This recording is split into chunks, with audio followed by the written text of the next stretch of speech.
రాపూర్ టౌన్లో సిద్ధలయ్య దేవాలయం నుంచి ఎంఆర్ఓ ఆఫీస్ దాకా వైఎస్ఆర్ కాంగ్రెస్ పార్టీ నిరసన కార్యక్రమంగా పాదయాత్ర చేస్తూ నినాదాలు చేస్తూ వచ్చాం. వారం రోజుల క్రితం జూన్ 4వ తేదీ వెన్నుపోటు దినంగా వైఎస్ఆర్ కాంగ్రెస్ పార్టీ నిరసన కార్యక్రమాలు చేయాలి. ఎందుకు 4వ తేదీని ఎంచుకున్నామంటే ఎలక్షన్ రిజల్ట్స్ వచ్చి కరెక్ట్ గా 1 సంవత్సరం కాలం అయింది. జూన్ 4, 2024న ప్రజల తీర్పు ఈవీఎం బాక్స్ నుంచి వెలువడింది. ఓట్లు అంతకుముందర వేసినా కూడా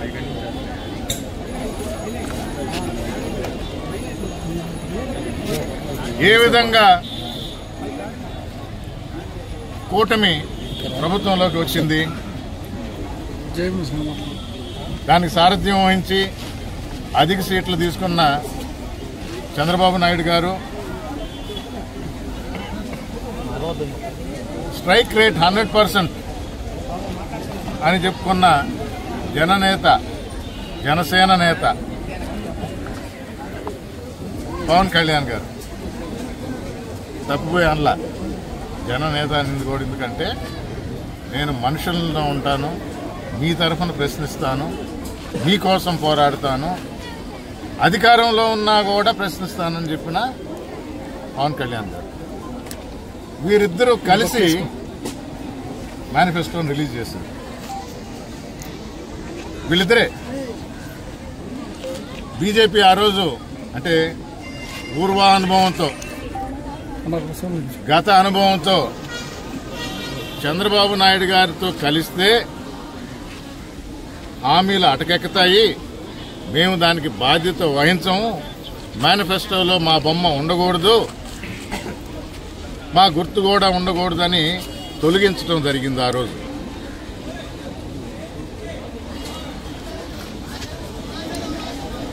1 సంవత్సరం కాలం అయింది. హామీలు గుప్పించారు. ఎలక్షన్ సమయంలో సూపర్ 6 అన్నారు, మంచి పేర్లు పెట్టారు.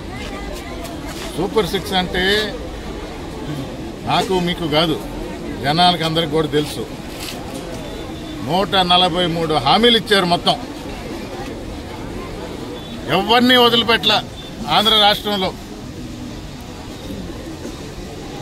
మోసం చేయటం, మభ్యపెట్టడం, అన్నిటికన్నా ముఖ్యంగా వెన్నుపోటు పొడవటం.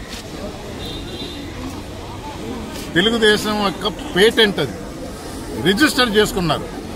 ఇది మా హక్కు, వెన్నుపోటు పొడిస్తే మేమే పొడవాలి, ఇంకెవరు పొడవకూడదు అని పేటెంట్ చేసుకోమన్నారు. గత 3 రోజులుగా మీడియా రంగంలోకి దిగింది. నాయకులు కాదు, నాయకులకు నోరు లేదు. నాయకులకు అర్థమైంది, ప్రతి నాయకుడు ప్రజల మధ్యలో ఉంటాడు, ఆ ఊర్లోనే ఉండాలి కదా, ఇంకెక్కడో కాదు కదా. వారికి అర్థమైంది మనం నోరెత్తలేము. వైఎస్ఆర్ కాంగ్రెస్ పార్టీ జూన్ 4న వెన్నుపోటు దినమని డిక్లేర్ చేసింది. ప్రజల్ని వెన్నుపోటు పొడిచిన ప్రభుత్వం ఇది. హామీల గురించి అడుగుతున్నారు, మనం ఏం చెప్తాం? నాయకులకి క్లారిటీ ఉంది. అందుకని పచ్చ మీడియా రంగంలోకి దిగింది. ప్రజలారా, మీరు వెన్నుపోటు పొడిచారంట. జూన్ 4వ తేదీ రిజల్ట్స్ డిక్లేర్ చేశారు. జగన్మోహన్ రెడ్డి మీకు పథకాలు ఇచ్చాడు, అయినా మీరు వెన్నుపోటు పొడిచారంట. 11 సీట్లే ఇచ్చారంట. ఇది ఏ విధంగా ట్విస్ట్ చేశారో చూడండి. మరొకసారి స్పష్టంగా మీడియా మిత్రులకి, మీకన్నా సీనియర్స్ గా ఉండే పెద్దలకి తెలియజేసేది, బాబు మీకు తెలియజేసేది, వైఎస్ఆర్ కాంగ్రెస్ పార్టీ జూన్ 4న వెన్నుపోటు దినంగా డిక్లేర్ చేసింది ఏంటి అంటే, మీరిచ్చిన హామీలు నిలబెట్టుకోలేదు. మీరు హామీలు ఇచ్చేసి ఓటేయండి అని అడిగారు.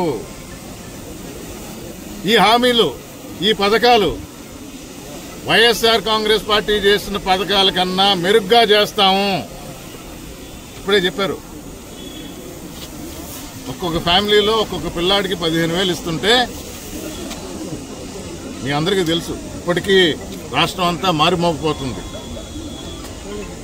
సీనియర్ నాయకులు, తెలుగుదేశం నాయకులు నీకు 15, నీకు 15, నీకు 15, నీకు 15, నీకు 15 ఎక్కాలో రెండోది మూడోది తెలియకపోవచ్చు, కానీ తెలుగుదేశం వల్ల 15 ఎక్క మాత్రం రాష్ట్రం అంతా తెలిసిపోయింది. 15 ఒకటి 15, 15 2 30, 15 3 45, 15 4 60, 70 దాకా పోలా.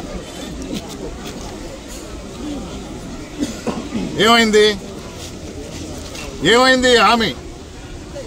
ఇది వెన్నుపోటు కాదా?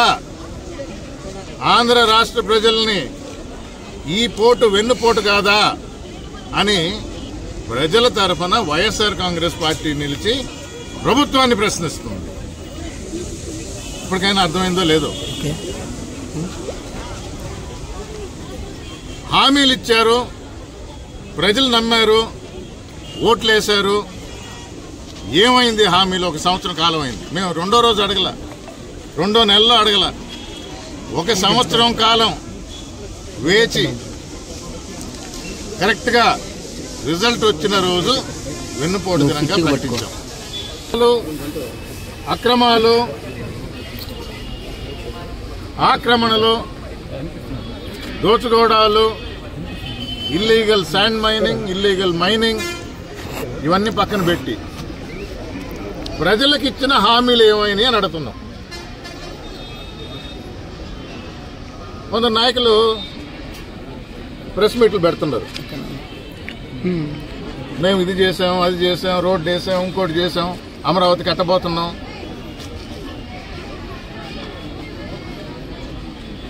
కూటమి నాయకులారా, ప్రజల తరఫున వైఎస్ఆర్ కాంగ్రెస్ పార్టీ వెన్నుపోటు దినంగా ప్రకటించి మిమ్మల్ని అడిగేది ఒకటే, ఇచ్చిన హామీలు ఏమైనాయి?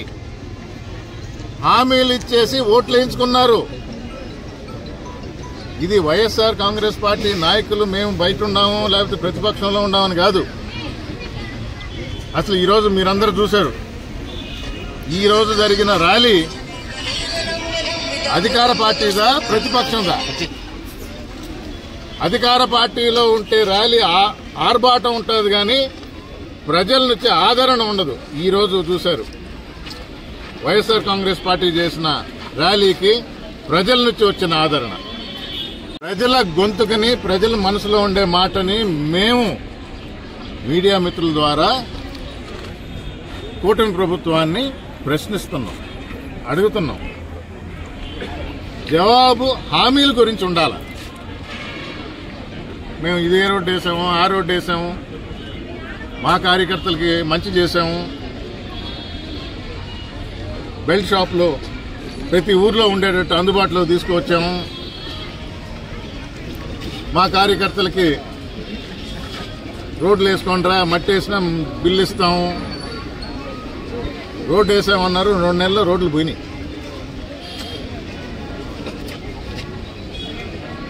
మహానాడుకి కడపలో చేశాము, 40 సంవత్సరాల తర్వాత గొప్పలు పోయారు. నాయకుల్ని ఇంటింటికి పోయి మేము ఇచ్చిన హామీలు నెరవేర్చాము, లేకపోతే ఇదిగో ఇదే అని చెప్పమానండి. ఆ ధైర్యం వైఎస్ఆర్ కాంగ్రెస్ పార్టీకి ఉండింది. ఎలక్షన్ టైంలో పెట్టిన మేనిఫెస్టోలో 99% మేము నెరవేర్చాం కాబట్టి ప్రతి ఇంటికి వెళ్ళాం. పార్టీని కూడా చూడలా,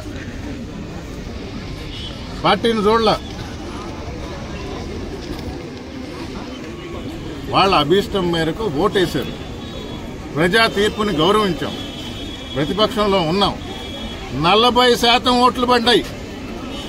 వైఎస్ఆర్ కాంగ్రెస్ పార్టీకి 40% ఓట్లు పడ్డాయి. కూటమికి ఒక్కొక్క పార్టీకి విడగొడితే ఏ పార్టీకి కూడా 40% రాలా. వచ్చాయని చెప్పానండి, సవాలు విసురుతుందా? ఏ పార్టీకి 40% వచ్చిందో చెప్పానండి. మిగతా 2 పార్టీలకి ఎంతెంత వచ్చినాయో మీరే చెప్పండి. అత్యధిక మెజారిటీ సింగిల్ పార్టీగా వచ్చిన ప్రజాదరణ వైఎస్ఆర్ కాంగ్రెస్ పార్టీకే ఉంది. ఏమయ్యాడు? కూటమిలోనే ఉండి ప్రశ్నిస్తాను అన్న వ్యక్తి, ఒక పార్టీ నాయకుడు, 100% స్ట్రైక్ రేట్తో వచ్చిన ఆయన ఏమయ్యాడు? అంటే ఇది ఒక చరిత్ర అంట.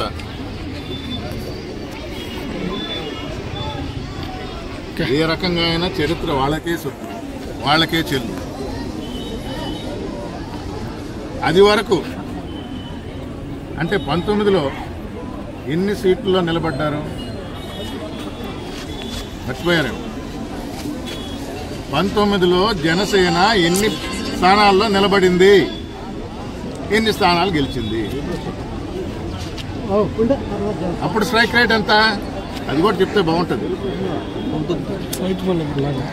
సరే, మంచిదే, ప్రజలు ఆదరించారు, మాటలు నమ్మారు, ఓట్లు వేశారు. మరి ప్రశ్నించండి, ప్రభుత్వంలో భాగంగా ప్రశ్నించండి.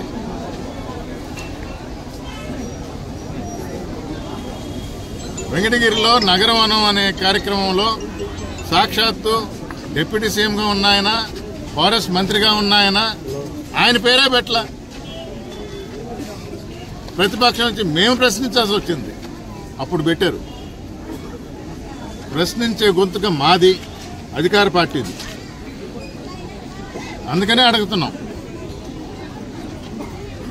ఇచ్చిన హామీలు ఏమైనాయి? ఎకరం పెట్టమంటారా? 15 అన్నారు. ఇక్కడ ఇంకోటి గమనించాలా, ఇది అమ్మఒడి జగన్మోహన్ రెడ్డి పెట్టిన పేరు, వైఎస్ఆర్ కాంగ్రెస్ ప్రభుత్వం పెట్టిన పేరు, మొట్టమొదటిసారిగా పెట్టిన పథకం. సంవత్సరం కాలం అయింది, ఇంట్లో ప్రతి ఒక్కరికి ఇస్తా అన్నారు, ఒక్కరికి ఇవ్వలా, కానీ పేరు మాత్రం మార్చారు. పెన్షన్ ఎలక్షన్ కన్నా ముందరే ఈ నెల నుంచే మొదలవుద్ది. ఈ నెల 1000 పెంచాము, ఏప్రిల్లో నెల పెంచాము, మేలో నెల పెంచాము, జూన్లో నెల పెంచాము, జూలై వచ్చేటప్పటికి పెంచిన 4000తో పాటు 3000. బాగుంది. లెక్కలు తెలుగుదేశం ప్రభుత్వానికి, కూటమి ప్రభుత్వానికి తెలిసిన లెక్కలే కదా. ఇప్పుడు తల్లులందరూ అడుగుతున్నారు, ఒక సంవత్సరం గడిచింది, మా పిల్లలందరికీ 15,000 కావాలా, ఈ సంవత్సరంలో వేస్తే లెక్కలు బాగా నేర్పించేశారు మీరే. ఆ సంవత్సరంది, ఈ సంవత్సరంది 15 ప్రతి పిల్లవాడికి 30,000 ఇమ్మంటున్నారు. ఇవ్వకపోతే ఇది వెన్నుపోటు కాదా? 18 సంవత్సరాలు వస్తే అంటే ఎట్లీస్ట్ ఓటు మాకేస్తారు అని దురుద్దేశంతో ప్రతి అమ్మాయికి 18 సంవత్సరాలు రాగానే నెలకి 1500, సంవత్సరానికి 18,000 అయిపోయింది. సంవత్సరం ఎక్కడ 18,000? ఇది వెన్నుపోటు కాదా? 2,000 అన్నారు, అసలు దాన్ని ఊసేయలేదు. ఈసారి 3,000 నిరుద్యోగ యువతకి. సంవత్సరం అయింది, ఇది వెన్నుపోటు కాదా? రైతులకి రైతు భరోసా కింద వైఎస్ఆర్ కాంగ్రెస్ ప్రభుత్వం, వైఎస్ఆర్ ప్రభుత్వం ఇచ్చేదానికన్నా మేము అధికంగా 20,000 ఇస్తాము అన్నారు. సంవత్సరం కాలం అయింది, ఇది వెన్నుపోటు కాదా? ఇవన్నీ వెన్నుపోట్లే కదా. నేతన్న నేస్తం ఇచ్చేవాళ్ళం, కనబడకుండా పోయింది. వాహన మిత్ర ఇచ్చేవాళ్ళం, కనబడకుండా పోయింది. ఏ పథకం మేము చెప్పిన దానికన్నా అధికంగా ఇస్తాం మేము అని ఆశ చూపి హామీలిచ్చి ఓట్లు వేయించుకొని, మీకు ఓట్లు పడ్డాయి, మీకు ప్రభుత్వం ఏర్పడడానికి కారకులైన జనంకి ఇచ్చిన మాటలు, హామీలు ఏమైనాయనే మేము అడుగుతున్నాం. ఇదే వెన్నుపోటు అంటున్నాం. హామీల గురించి చెప్పండి. ఏ ఊర్లో అయినా, ఎక్కడైనా ఇళ్లకొచ్చి, అమ్మా మేము ఇదిగో ఇచ్చిన హామీ మేము నెరవేర్చాము అని చెప్పగలరా? అమరావతిలో 40,000 కోట్ల శంకుస్థాపన చేశారు. రీలాంచ్ అంట. ఇది వరకు మోడీ గారు వచ్చారు, మళ్ళా రెండోసారి తీసుకువచ్చి ఆయన ఎంత బాధపడతా ఉంటాడు. నేనే వచ్చి స్టోన్ వేసాను, మళ్ళా నేనే వచ్చి మళ్ళా రీలాంచ్ అంటున్నారు.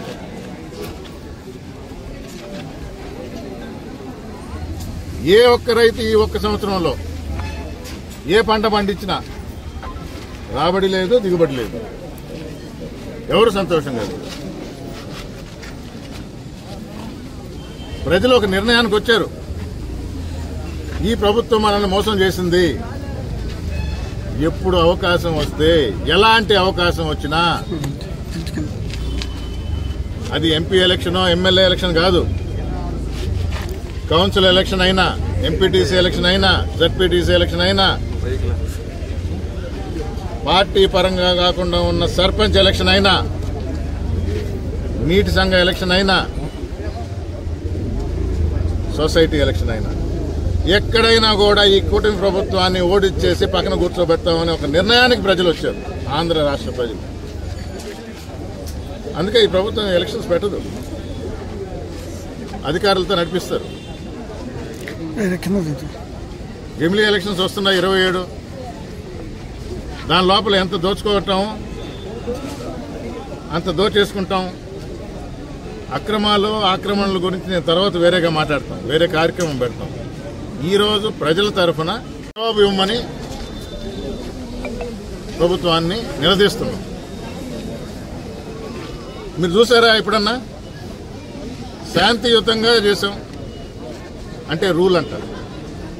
బండ్లు వాడడానికి లేదు, మైకులు వాడడానికి లేదు. మీరు మైకులతో ఇక్కడ దద్దరిల్లిపోవటం కాదు. ఆంధ్ర రాష్ట్రం మొత్తం 175 నియోజకవర్గాల్లో ప్రతి దగ్గర ప్రజల మద్దతుతోనే వైఎస్ఆర్ కాంగ్రెస్ పార్టీ ముందుకొచ్చి ఈ కార్యక్రమం చేపడుతుంది. అందుకని మాకు మైకులు అవసరం. వచ్చిన జనాన్ని చూశారు,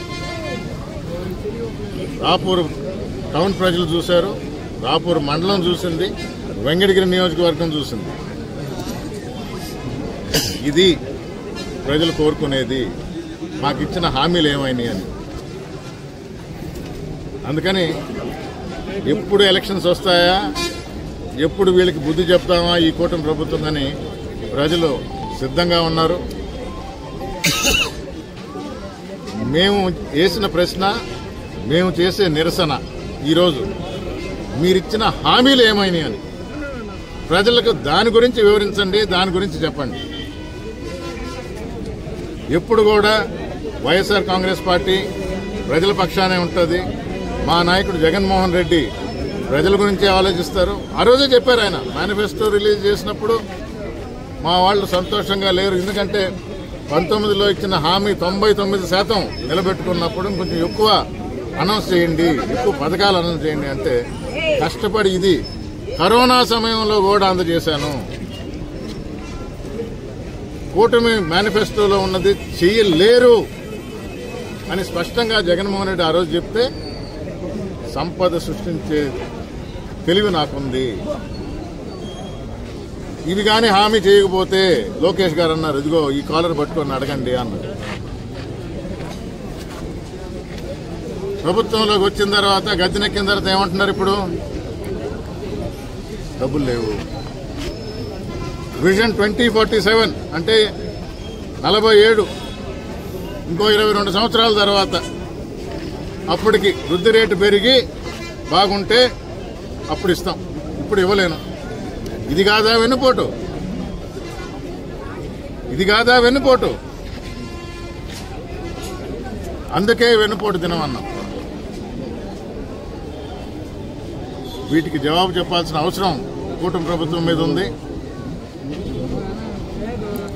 పోలీసు యంత్రాంగం కానీ, రెవెన్యూ యంత్రాంగం కానీ వాళ్ళు చేస్తున్న రెడ్ బుక్ రాజ్యాంగం మరొకసారి అధికారులకు తెలియజేసుకుంటా ఉన్నాం. ఇది ఎక్కువ కాలం ఉండదు ఈ ప్రభుత్వం. మీరు ప్రజల పక్షాన ప్రభుత్వంలో ఉన్న అధికారులు కొద్దో గొప్ప ఉన్న ప్రభుత్వం ఉన్న కార్యకర్తలకి కొంచెం సాయం చేస్తారు, చేయండి. అన్యాయంగా మా కార్యకర్తల మీద కానీ మా నాయకుల మీద కానీ కేసులు పెడితే ఇప్పుడు తప్పించుకున్నా రేపు తప్పించుకునేది లేదు. జగన్మోహన్ రెడ్డి గారు సినిమా చూపిస్తానంటున్నారు. నా వరకు సినిమా అంటే 3 గంటలు అయిపోతుంది. నాది సీరియల్లే, చాలా ధారావాహిక. ఇప్పుడే చెప్తున్నా అధికారులకి, వాళ్ళ వెనకున్న నాయకులకి, ప్రతి ఒక్కరికి, పెద్ద రోలు చిన్న రోలు, ఏదో ఒకటి ధారావాహికలో నువ్వు కూడా ఒక భాగం. మరొకసారి వెంకటగిరి ప్రజలకు వైఎస్ఆర్ కాంగ్రెస్ పార్టీ నాయకుల ద్వారా మీ గొంతుక, మీ మనసులో ఉన్నది ప్రభుత్వానికి తెలియజేశాము. ప్రశ్నిస్తాము, మీ తరఫున ప్రశ్నిస్తాము, మీ తరఫున పోరాడతాము. జగన్మోహన్ రెడ్డి గారు మీ గురించి ఇదివరకు ఎలా ఆలోచించారో ఇప్పటికీ అలాగే ఉన్నారు. మీ మీద ఏమీ కోపం అంటూ లేదు. గద్దె దించారని కాదు, 40% ఓట్లు మనకే పడ్డాయి, అత్యధిక శాతం. మనసు విరిగి ఇంకా ఎక్కువ మంది వచ్చేవాళ్ళు ఉన్నారు ఇప్పుడు. అందుకని వైఎస్ఆర్ కాంగ్రెస్ పార్టీ ఎల్లప్పుడూ ప్రజల పక్షానే ఉంటుందని మరొకసారి తెలియజేస్తూ